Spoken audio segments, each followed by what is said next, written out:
Cholesterol తో ఇబ్బంది పడుతున్నారా? డయాబెటిస్ రివర్స్ చేసుకోవాలా? డైట్ తో పరిష్కారం. Contact functional nutrition Vineesha Reddy. వాడరమ్మన్నదారా నిన్ను పైనమైపోతున్నావు, పాపకారి లోకంలోన పచ్చిలాగా కూలినావు. Hello views, welcome to iDreams media. వరుస రోడ్డు ప్రమాదాలు ఆ కుటుంబాన్ని విషాదంలో నెట్టేస్తున్నాయి. 5 ఏళ్ల క్రితం చిన్న కుమారుడు అయినటువంటి ఆహ్లాద్ రోడ్డు ప్రమాదం కారణంగా మృత్యువాత పడ్డాడు. ఇప్పుడిప్పుడే తేరుకుంటున్నారు. అదే తరహాలో పెద్ద కుమారుడు కూడా మృత్యువాత పడ్డాడు, రోడ్డు ప్రమాదానికి గురై. ఇది ఎక్కడా కాదు, విజయనగరం జిల్లా కేంద్రంలో ఉన్నటువంటి పూల్బాగ్ కాలనీలో కార్పెంటర్ గా విధులు నిర్వహిస్తున్నటువంటి గౌరీ శంకర్, అదే విధంగా రమాదేవి దంపతులకు 3 సంతానం. కుటుంబం ఎంతో సరదాగా సంతోషంగా గడుపుతూ ప్రతి ఒక్కరితో కూడా అబ్బా కుటుంబం అంటే ఇలా ఉండాలి, కలిసిమెలిసి పిల్లలంటే వాళ్ళు అనేటట్టు ఉండేవారు. కానీ అనుకోని ప్రమాదం వారి కుటుంబంలో విషాదాన్ని నిలిపించిందని చెప్పుకోవచ్చు. గౌరీ శంకర్ రమాదేవి దంపతులకు ప్రథమ కుమారుడు అయినటువంటి ఆకాష్, అదేవిధంగా 2వ సంతానంగా కుమార్తె, 3వ సంతానంగా ఆహ్లాద్. 5 సంవత్సరాల క్రితం ఆహ్లాద్ ఇంటి వద్దనే రోడ్డు దాటుతున్న సమయంలో యాక్సిడెంట్ కి గురై బ్రెయిన్ డెడ్ అయి అక్కడికక్కడే మృతి చెందాడు. ఇంకా తమ్ముడికి ఇలా అయ్యింది, అన్నకి ఇంకా జాగ్రత్తలు చెప్పుతున్నారు. నాన్న మన కుటుంబ పరిస్థితి ఇది, మాకున్న ఒక్కగానొక్క కొడుకువి, నువ్వే కష్టమైనా నష్టమైనా ఏదైనా నీపైన బాధ్యత ఉందంటూ తల్లిదండ్రులు ఆ పెద్ద కుమారుడికి చెప్పుకొస్తూ ఉన్నారు. కానీ రీసెంట్ గా ఏదైతే నిన్న కార్తీక పౌర్ణమి సందర్భంగా, దాంతో పాటు సెలవు దినం కాబట్టి పాలిటెక్నిక్ విద్యను అభ్యసిస్తున్న ఎవరైతే ఉన్నారో అభి అలియాస్ ఆకాష్ ఫ్రెండ్స్ తో సరదాగా గడపడానికి ఫోటోషూట్ కోసమని వెళ్ళాడు. ఫోటోషూట్ చేసుకొని తిరిగి వస్తున్న సమయంలో అనుకోని ప్రమాదం, ఒక వాహనం రాయల్ ఎన్ఫీల్డ్ బండి గుద్దడంతో అక్కడికక్కడే స్పృహ పడిపోయాడు. సో స్నేహితులు చెప్పిన వెంటనే ఎవరైతే అభి ఉన్నాడో తన పేరెంట్స్ కి తెలియజేశారు.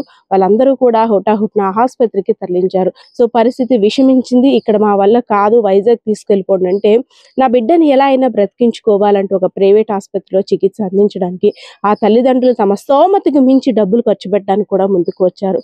ఆపరేషన్ కూడా అయిపోయింది, సక్సెస్ అయింది, మీ బిడ్డకి మరే ప్రమాదం లేదంటూ కూడా ఒక భరోసాని ఇచ్చారు డాక్టర్స్. ఇంకేమి మా బిడ్డ మాకు దక్కాడు, దేవుడా నువ్వే ఉన్నావు చాలు అనుకుంటూ ఆ తల్లిదండ్రులు ధైర్యంగా పడుకున్నారు. నైట్ సడన్ గా ఫోన్, మీ అబ్బాయి చనిపోయాడు, ఇంకా మా చేతుల్లో ఏమీ లేదు, మీ అబ్బాయిని వచ్చి తీసుకువెళ్ళండి అనేసి అని. ఆ మాట తెలిసిన వెంటనే ఆ తల్లిదండ్రుల గుండెల్లో అయితే మాత్రం రైలు పరిగెట్టే, నా కొడుకు చనిపోవడం ఏంటి, డబ్బులు ఖర్చు పెట్టి ఆపరేషన్ కూడా చేయించాం, సక్సెస్ అయిందని కూడా అన్నారు, కానీ ఇలాంటి వార్త వినడం ఏంటని అక్కడికక్కడే గుండెలు పగిలేలా రోధించారు. తమ బిడ్డను చూసిన తర్వాత, అయ్యో ఒక్కగానొక్క కొడుకు ఉన్నావు, చిన్న కొడుకు అలా చనిపోయాడు, పెద్ద కొడుకు నువ్వే మాకు దిక్కనుకున్నావు, నిన్ను కూడా దేవుడు ఈ విధంగా తీసుకెళ్లిపోయాడా, రోడ్డు ప్రమాదాలు నా 2 కొడుకుల్ని కూడా బలి తీసుకున్నాయి అంటూ ఆ కుటుంబ సభ్యుల రోదనలు అయితే మిన్నంటాయని చెప్పుకోవచ్చు. ఆ తండ్రి చెప్తున్న మాటలు వింటుంటే నిజంగా కన్నీరు ఆగని పరిస్థితి అయితే కనిపిస్తుంది. ఆ కుమారుల గురించి, అదేవిధంగా రోడ్డు ప్రమాదం గురించి ఆ తండ్రి ఏమంటున్నాడో మాటలో తెలుసుకుందాం. నా పేరు గౌరీ శంకర్, మా అబ్బాయి అండి, చనిపోయిన అబ్బాయి మా అబ్బాయి.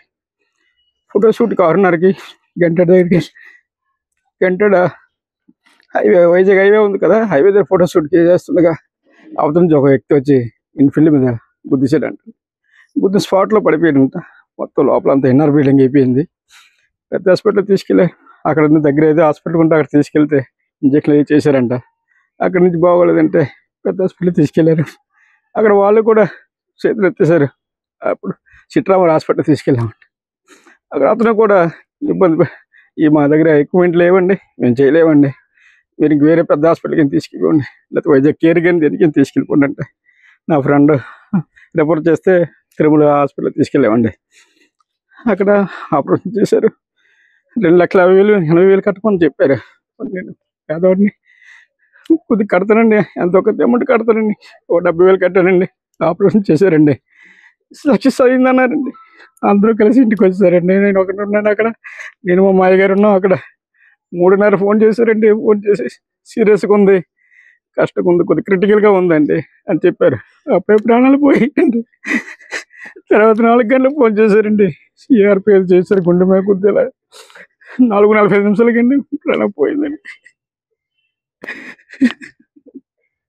ఇంకెందుకన్నా నేనేం చెప్పగలనండి. ఆ గుద్దిన వ్యక్తి కనిపించలేదు, ఆ బండికి నెంబర్ కూడా లేదు. పోలీస్ స్టేషన్ కేసు పెట్టామండి. బండపల్లి స్టేషన్కి వస్తుందంట. అది అబ్బాయి పాలిటెక్నికల్ మెట్లలో చేస్తుండండి. 4th సమ్మర్ రేపు ఎగ్జామ్స్ కూడా ఉన్నాయండి. చెన్నై జాబ్ వాళ్ళ ఫ్రెండ్ రిఫర్ చేశాడు. ఈ ఎగ్జామ్స్ అయిపోతే డాడీ జాబ్కి వెళ్తాను, జాబ్ చేస్తాను డాడీ, ఎంతని బాగా చూసుకుంటున్నాను. వాళ్ళ తాతగారండి, వాళ్ళ తాతగారంటే ప్రాణం. చిన్నప్పటి నుంచి వాళ్ళ తాతగారే పెంచారండి. మా దగ్గర కొద్ది తక్కువ సార్, వాళ్ళ తాతగారిని చూసుకున్నారు ప్రతిదీ. వాళ్ళ తాతగారు మొన్న 5 సంవత్సరాల క్రితం మా చిన్నప్పుడు యాక్సిడెంట్ అయి చనిపోయాడండి. 5 సంవత్సరాలు అవుతుంది.